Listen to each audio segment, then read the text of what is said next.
Have you ever felt a sudden chill pass through you when thinking of someone who has passed away?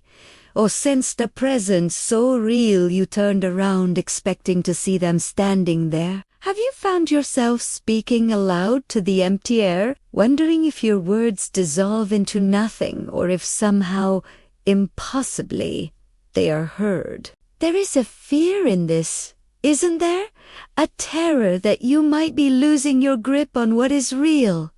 That grief has finally pulled you too far from the shore of sanity. But there is also hope, a whisper beneath the fear, suggesting that perhaps the veil between this world and the next is thinner than you were taught. That love does not end when breath does, and that the connections you felt so deeply in life continue in ways your eyes cannot perceive but your soul recognizes. You are sitting alone in your room right now, or perhaps in a quiet corner of your home where you retreat when the noise of the world becomes too much. On the table beside you rests a photograph, its edges worn from being held too often, the face within it smiling out at you with an expression you could recreate from memory even if the image disappeared. The air around you carries the faint scent of coffee grown cold, and outside your window, the ordinary world continues its indifferent turning while you sit here, suspended between what you know and what you feel,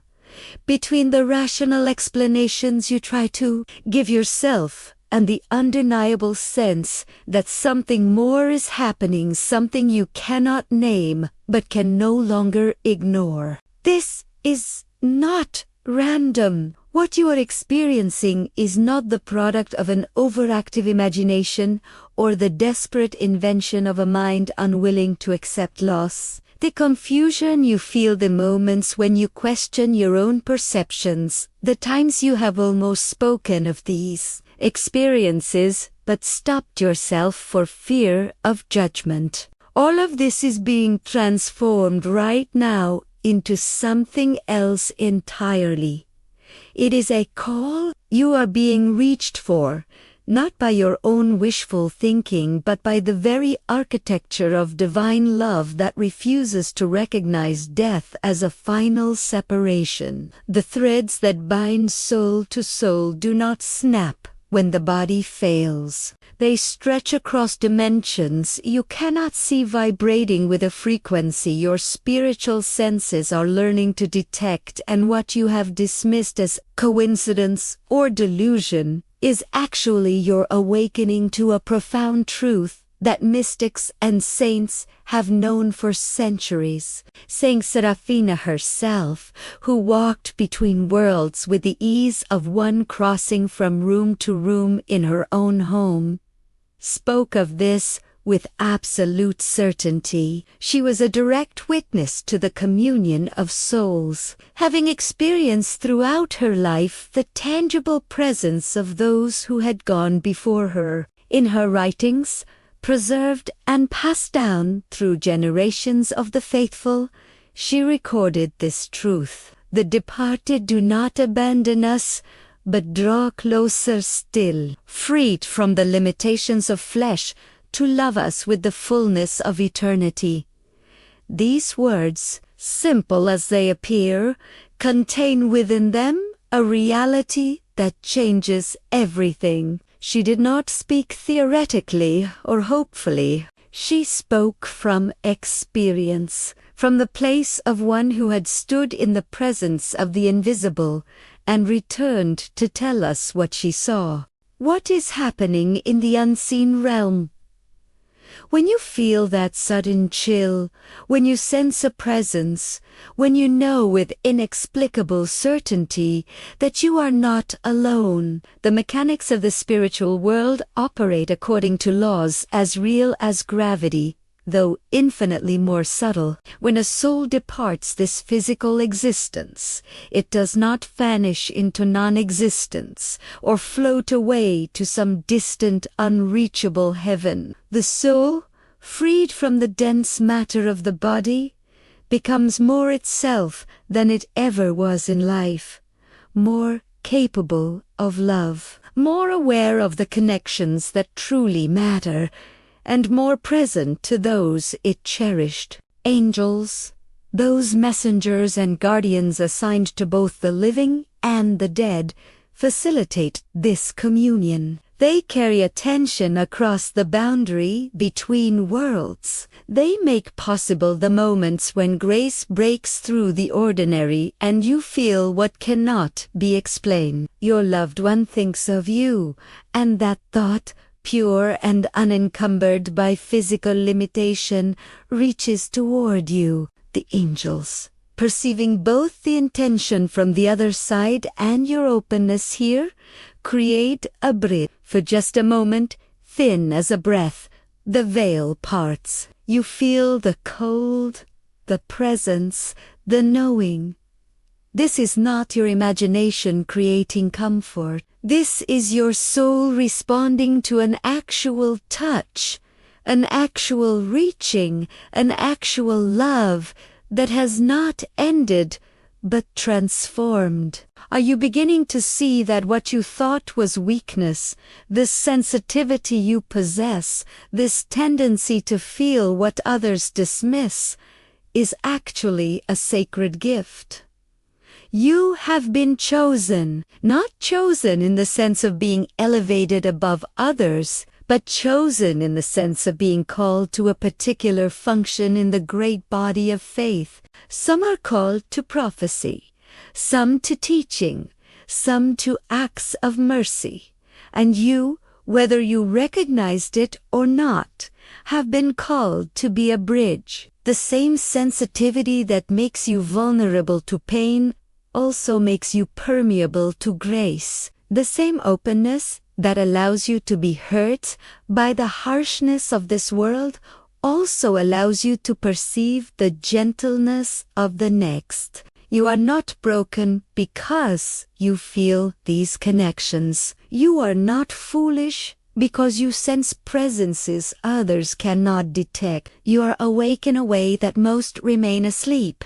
And this waking, though it brings its own difficulties, is a gift both to you and to those on the other side who need someone in this world to recognize their continued existence and love. But how do you discern the difference between true divine touch and the ordinary movements of your own emotion? This is crucial because the enemy of souls also operates in these subtle realms, and your own grief can sometimes create echoes that feel like presences but are only the reverberations of your own longing. The fruit of genuine spiritual communion is always peace, even when it brings tears. When the touch is real, when the presence you sense is truly your loved one reaching across the veil with the permission and assistance of heaven, you will feel a peace that settles beneath whatever other emotions arise. There will be clarity, a knowing that comes from a place deeper than thought. There will be compassion, both for yourself and for others who grieve, a softening of the hard edges that loss can create in the heart. False comfort, conjured by your own desperate hope or by darker forces seeking to confuse you, brings agitation even when it pretends to bring relief. It creates dependency rather than freedom. It turns you away from the community of the living and makes you obsessed with signs and proofs. True communion, sanctioned by divine love, always leads you back to life, back to purpose, back to the mission you still have in this world, even as it confirms that death is not the end and love continues. When you feel that chill, when you sense that presence, when the moment comes that defies explanation, there is something you can do, silently, in the privacy of your heart where no one else can hear. Pray this simple phrase, "Be at peace as I am at peace." Speak it not as a command, but as an offering, a bridge of words that acknowledges the connection and blesses both ends of it. Do not expect immediate results. Do not turn this into a technique for summoning experiences or controlling what should remain in the hands of God. Simply offer these words as a gift, a way of saying that you recognize what is happening and you trust the love that makes it possible. Sometimes, the peace you pray for them will settle on you instead. Sometimes, you will feel nothing at all in the moment, but will notice later that a burden has lifted. Sometimes, the only result will be the quiet knowing that you have participated, however briefly, in the communion of saints that stretches across all boundaries and holds all of creation in a web of divine love. You are not struggling alone, though it often feels that way. In this very moment, as you sit with these words, as you turn these truths over in your mind and feel them settling into your heart, there are holy beings taking note. Angels assigned to your protection and guidance are marking your attention, your willingness to consider what cannot be proven but can be experienced. Saints who walked this path before you, who knew the ache of separation and the joy of continued connection, are interceding for you, carrying your name and your struggles into the very presence of God.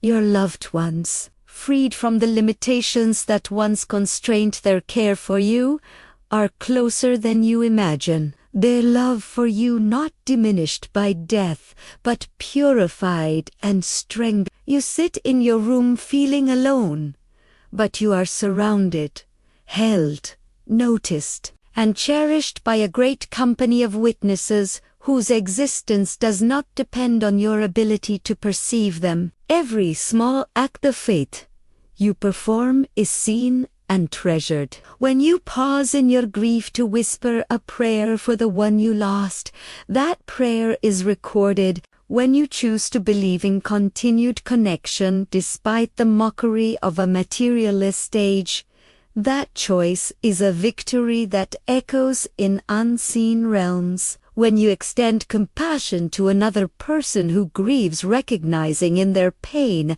an echo of your own, you are participating in the very work of heaven, which is the work of binding wounds and mending what has been torn. These acts seem small to you, insignificant in the face of the enormous loss you carry, but they are not small in the economy of grace.